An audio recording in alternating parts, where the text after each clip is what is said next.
Hey guys, what's going on? So after months and months of collecting brand new parts from Toyota, it's finally time to work on adding the third pedal to the JZX110.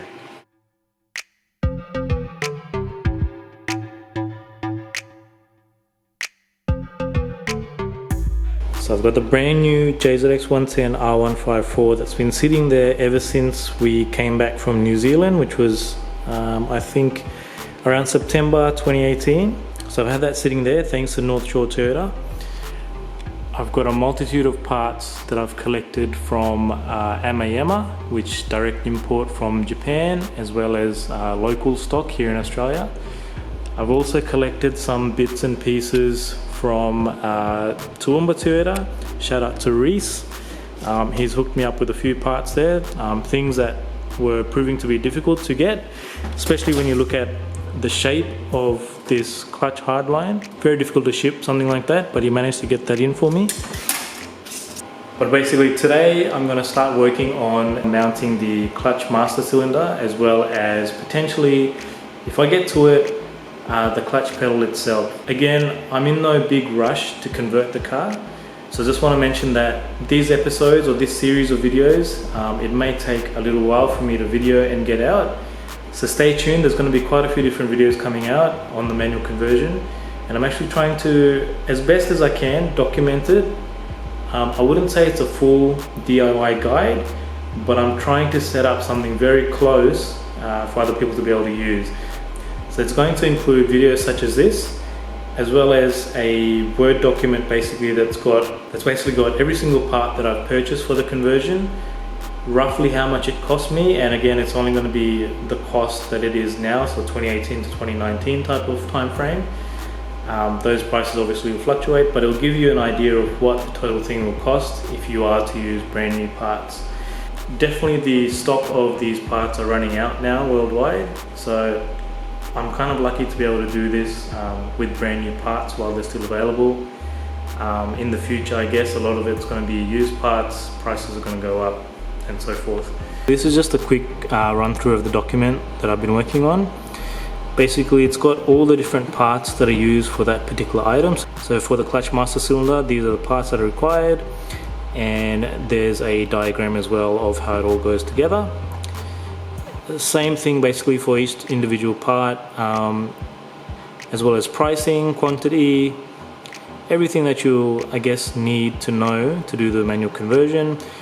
So one of the main things that I found difficult with trying to find information on was the wiring.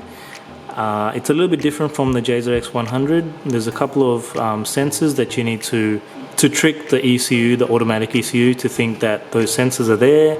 There's a little circuit that I'm working on.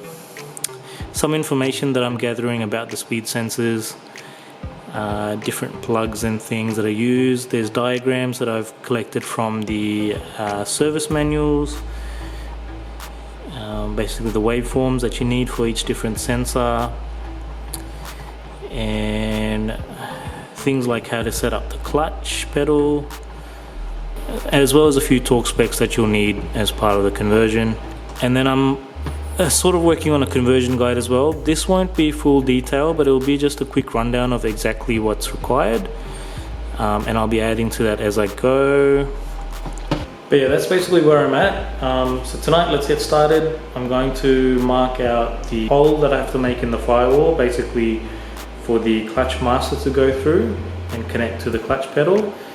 So yeah, let's get to that. Okay, so first things first, we're gonna try use this gasket, which I've got just here, and essentially you use that gasket as a guide to then lay out exactly where you'll be cutting that center hole and the screw holes on the side. You can see there's a bit of a cutout there in the firewall backing material. Essentially that gasket's going to sit somewhat like that. Keep in mind that one side, you can see the space is smaller than the other side, so just have to double check on the actual master cylinder which way that's meant to be, and then align that, place it there. I'll use probably some painter's tape just to keep it in place, and then draw an outline either with permanent marker or something else, some sort of other marker, as to where the holes are, and basically start drilling a hole in. So as you can see, everything was brand new in packaging from Toyota. I'm just going to open that up now so I can align the gasket and make sure it's going to be facing the right way. Okay, so when the master is facing up, you can see that the shorter space that I mentioned before is on the lower end, and the bigger space is on the top end. So I'll keep that in mind, and let's go start marking it out and making some measurements. So one thing you want to keep in mind is that you want to make sure that the master, the reservoir, is going to end up sitting pretty much straight up and down. You don't want it to be pivoting one way or the other. And a good way to do that is, if you can just see if that focuses, there's basically a center joining line that goes along this reservoir. If you make a mark on the gasket exactly where that center line is, and another one on the bottom end, that will give you a fair indication of when you put the gasket up on the firewall, and it will give you an indication basically if it's going to be level on the vertical plane. Okay, so I've lined up the gasket as best as I could. From this angle it looks like it's too high, but actually it's just the way that it looks, but it's actually centered very nicely, because there's a bit of a I guess, what would you call it, like an indent where the gasket has to sit. So I've just spaced out the gasket to be right in the middle of that indent, and that's where it's sitting. So now I'm going to mark it out, and if I can get a drill in there, that's going to be the next thing. We'll start drilling away and basically get those holes cut out. Okay, so you can probably just see I've marked the outline as best as I could of the gasket, and I tried to estimate the center of the holes as well. I didn't go all the way around because I couldn't reach basically the top part. I couldn't get the pen up to the top part there. But yeah, I'm going to remove the gasket now, and I guess we'll start making that hole. I went and bought this little 32mm hole saw thingamajig. I had the Sudden Tools auger, which is this bottom sort of drill internal part. But yeah, I actually had the 30mm, and it looks like we need 32mm for the hole, so I have to buy a whole another one. Expensive little buggers these are.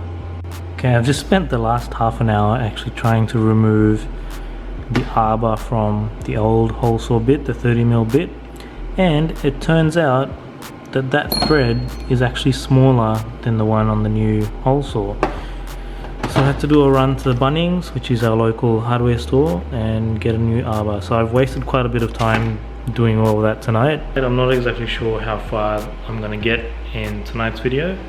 I did want to make these videos smaller. I don't want to do like a big chunk of it. I'll do a lot of small videos, and that'll also make it a little bit easier for me to edit. So anyway, tonight let's see if I can just make the holes, and probably tomorrow night I'll actually try and install the clutch pedal. Okay, so I'm going to try my best to do a pilot hole using my angle drill. I'm so lucky that I've got an angle drill, because there was no way my normal brushless Ryobi would fit in there. So I'm going to try to do this first, and then I'll swap over to the actual hole saw. And fingers crossed this all works out, because it's such a tight fit. There's so many things in the way, and I'm not about to remove the J-pipe or any of those things to be able to get to it. Actually, there's one bracket I could probably remove, which the blow-off valve solenoid is mounted to. This might be able to come off, but anyway, we'll see. Gonna try and do some pilot holes now.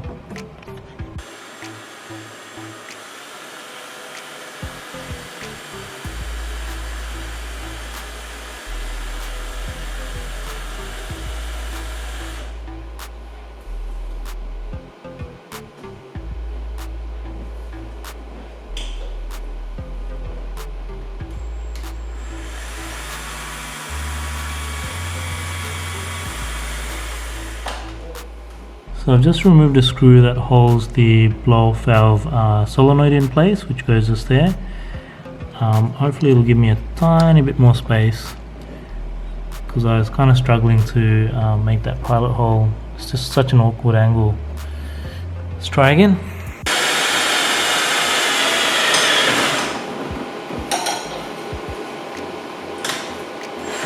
It was a bit of pain actually, because I just couldn't get any space there. The angle drill does help, but it's not as powerful as my other drill, so it took quite a while. I'm just going to try and see if I can get the normal drill back in there, because I've removed that solenoid, because I think I'm going to need it for the actual hole.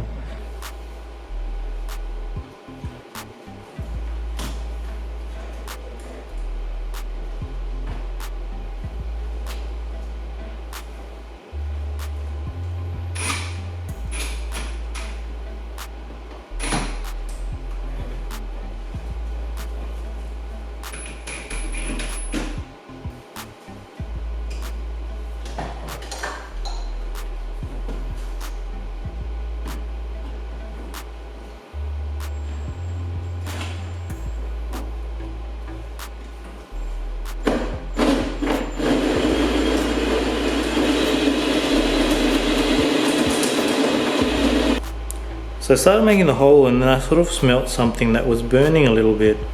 What's happened is, from the inside in the footwell, driver's footwell, there's already a half cutout, basically that gasket outline that I mentioned earlier, but this piece just sits in the middle. And as you can see, it's not quite in the middle, because otherwise that would have been way off. But as you can see, it's made a hole through this and started burning this material. So I'd advise that before you actually start drilling in, just remove this piece. It just sort of breaks off. It's just, it's in there really softly and just breaks off. So remember to do that. I'm almost done with that hole.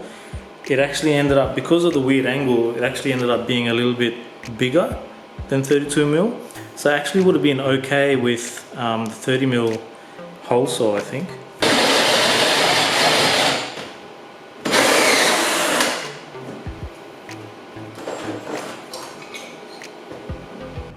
Okay, so we're done with that first middle hole. You can probably tell it's a little bit bigger than anticipated.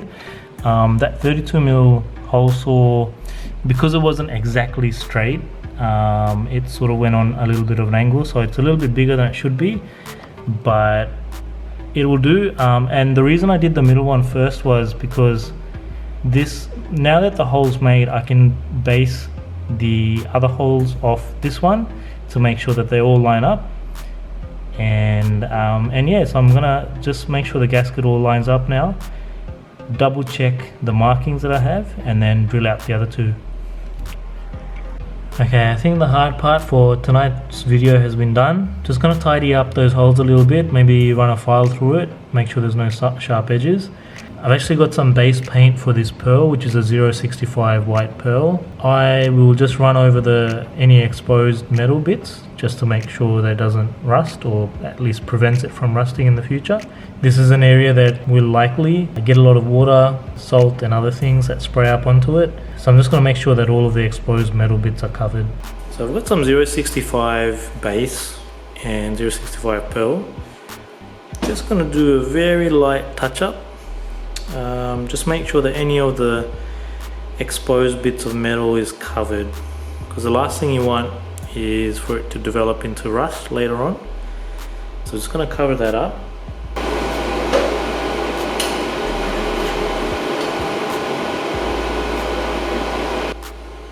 Well, I started covering that up in the white paint base. Then I realized it's probably a smart idea for me to actually test the clutch master going through to make sure I don't have to make any adjustments to those holes. So I'll just wipe off, basically I only did one of the top holes, so I'll just wipe that off.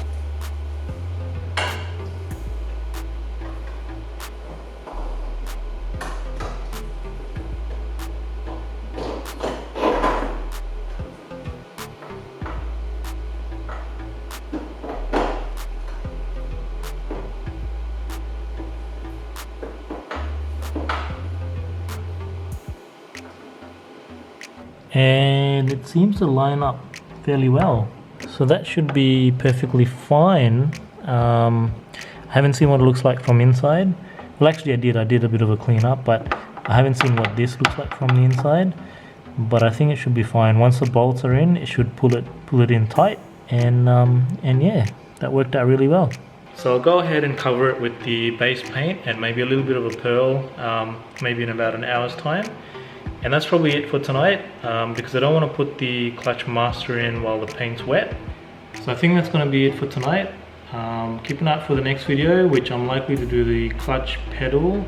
I may need to modify the brake pedal at the same time, and also the dead pedal, the rest pedal that you put your left foot on. And then once that's done, I'll probably add the clutch hardline in the engine bay, and that should be it for the next video. So keep an eye out. I'm keeping these videos as short as I can. I'm trying to add as much information as I can. I know tonight, because I was running around, I ran out of time, so I didn't get to do the clutch pedal and the other bits and pieces that I wanted to do. But there'll be more videos, so keep an eye out, and I'll catch you guys later. Thanks for watching.